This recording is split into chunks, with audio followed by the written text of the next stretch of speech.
Hi friends, ഇപ്പോൾ ഞാനുള്ളത് ഐഡയുടെ തന്നെ ഏറ്റവും വലിയ കപ്പലായ ഐഡ കോസ്മയിലാണ്. ഇതിപ്പോൾ ലാസ് പാൽമാസ് ഗ്രാൻഡ് കനേറിയ എന്ന് പറയുന്ന പോർട്ടിലാണ് ഇന്ന് ഞാനുള്ളത്. സാറ്റർഡേ ആണ് ഈ ഒരു ഷിപ്പിൻ്റെ ഡിസംബാർക്കേഷനും എംബാർക്കേഷനും നടക്കുന്നത്. എന്ന് വെച്ച് കഴിഞ്ഞാൽ ഇതിലുള്ള ഗസ്റ്റുകളെല്ലാം തന്നെ പുറത്തു പോയിട്ട് പുതിയ ഗസ്റ്റുകൾ കപ്പലിലേക്ക് വരുന്നതിനാണ് ഡിസംബാർക്കേഷനും എംബാർക്കേഷനും എന്ന് നമ്മൾ പറയുന്നത്. ഇത് പോകാനുള്ള ഗസ്റ്റുകളുടെ എല്ലാ ലഗേജുകൾ വെച്ചിരിക്കുന്നതും പിന്നെ അവർക്ക് പോകാനുള്ള ബസ്സുകളുമാണ് നമുക്കിപ്പോൾ കാണാൻ സാധിക്കുന്നത്.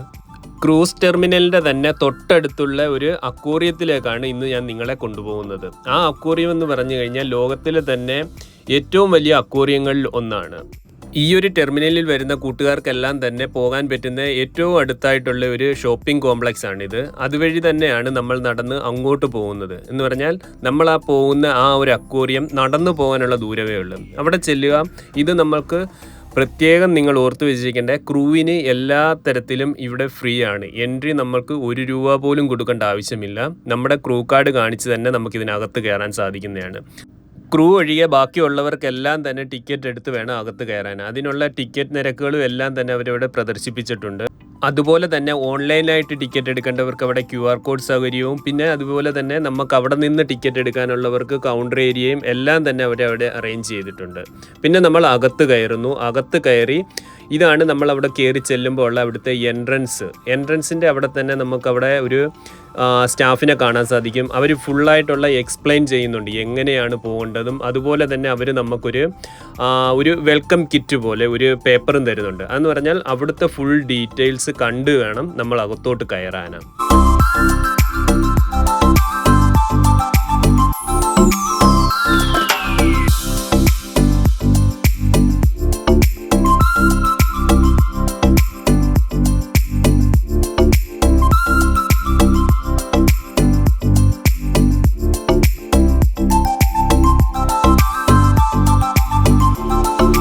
പിന്നെ എല്ലാ അക്വേറിയങ്ങളിലെയും പോലെ തന്നെ ഇവിടെയും എല്ലാത്തരം ജീവജാലങ്ങളുടെയും മത്സ്യങ്ങളുടെയും പേരുകളും സയൻറ്റിഫിക് നെയിമുകളും അവിടെ തന്നെ എഴുതി വെച്ചിട്ടുണ്ട്. നമുക്ക് വായിക്കാം. ഇംഗ്ലീഷിലും സ്പെയിനിലും പിന്നെ വേറെ 2-3 ലാംഗ്വേജിലും അവിടെ എഴുതി വെച്ചിട്ടുണ്ട്. പിന്നെ അവിടെ ഉള്ളതെന്ന് പറഞ്ഞു കഴിഞ്ഞാൽ ടച്ച് സ്ക്രീനാണ്. ടച്ച് സ്ക്രീനിൽ നമ്മൾ ടച്ച് ചെയ്യുമ്പോൾ തന്നെ അതിൽ ഒരു 3-4 ലാംഗ്വേജ് വരുന്നുണ്ട്. നമുക്ക് തിരഞ്ഞെടുക്കാം ഏത് ലാംഗ്വേജിൽ നമുക്ക് വായിച്ചെടുക്കാൻ സാധിക്കുമെന്നുള്ളത്. നമുക്ക് തിരഞ്ഞെടുത്ത് തന്നെ നമുക്ക് വായിക്കാൻ സാധിക്കുന്നതാണ്.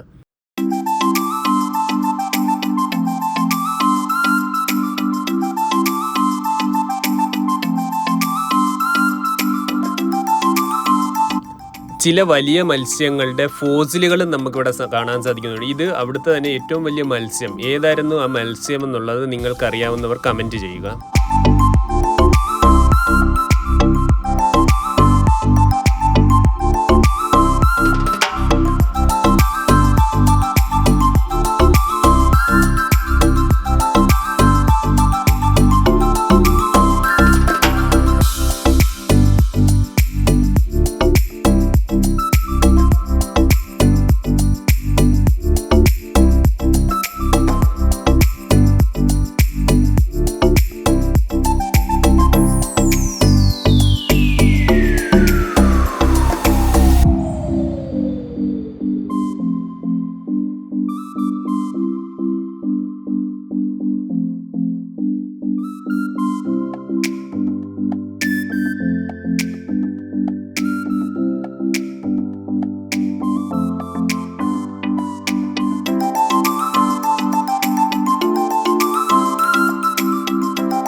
ഇത്രയും നേരം നമ്മൾ ഉണ്ടായിരുന്നത് ഫസ്റ്റ് ഫ്ലോറിലാണ്. ഇനി നമ്മൾ പോകുന്നത് അടുത്ത ഫ്ലോറിലേക്കാണ്. അവിടെ നമുക്ക് ഫുഡ് കഴിക്കാനുള്ള ഒരു ഫുഡ് കോർണറും അതുപോലെ തന്നെ കുട്ടികൾക്ക് കളിക്കാനായിട്ടുള്ള ഒരു അണ്ടർഗ്രൗണ്ട് പാസേജ് പോലെ.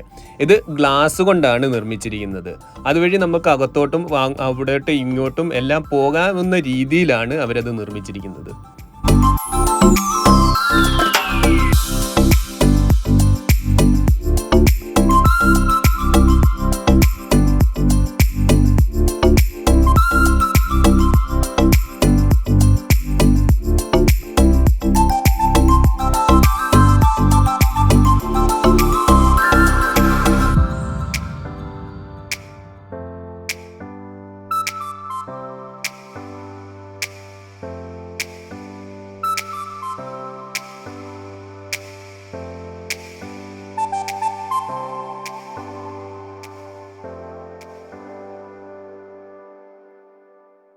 ഇവിടെ വരുന്നവർക്കുള്ള ഒരു അവയർനെസ് പോലെ നമ്മൾ കടലിൽ ഉപേക്ഷിക്കുന്ന സാധനങ്ങൾ അത് എങ്ങനെ തന്നെ പ്രകൃതിയെ മലിനമാക്കുന്നു എന്ന് ഉള്ള ഒരു അവയർനെസ്സിന് വേണ്ടിയുള്ള കുറച്ച് സാധനങ്ങളും അവിടെ നമുക്ക് കാണാൻ സാധിക്കുന്നുണ്ട്.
അക്വേറിയത്തിന്റെ അകത്തെ കാഴ്ചകളെല്ലാം കണ്ടതിന് ശേഷം നമ്മൾ നേരെ പുറത്തേക്കാണ് പോകുന്നത്. അവിടെ എക്സിറ്റിൽ തന്നെ ഒരു ഷോപ്പ് ഉണ്ട്. ആ ഷോപ്പിലാണ് അവിടെയുള്ള ചെറിയ ചെറിയ മീനിന്റെ കളിപ്പാട്ടങ്ങള്, ടീഷർട്ടുകള്, അതുപോലെ തന്നെ അവിടെ അവർക്ക് വിൽക്കാൻ സാധിക്കുന്ന ആ ഒരു അക്വേറിയത്തെ സംബന്ധിച്ച സാധനങ്ങളെല്ലാം തന്നെ അവിടെ അവർ കൊടുക്കുന്നുണ്ടായിരുന്നു.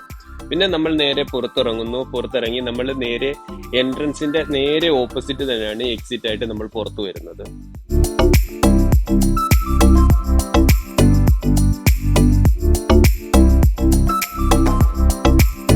ഇതുപോലെയുള്ള ട്രാവൽ റിലേറ്റഡ് ആയിട്ടുള്ള വീഡിയോസ് കാണാനായിട്ട് നമ്മുടെ ചാനൽ സബ്സ്ക്രൈബ് ചെയ്യുക. അതുപോലെ തന്നെ ബെല്ലൈക്കൺ ക്ലിക്ക് ചെയ്ത് അന്നേരം തന്നെ നമുക്ക് ഓരോ ചാനലിൽ നമ്മൾ വീഡിയോസ് അപ്ലോഡ് ചെയ്യുന്ന അന്നേരം തന്നെ നിങ്ങൾക്ക് കാണാൻ സാധിക്കുന്നതാണ്.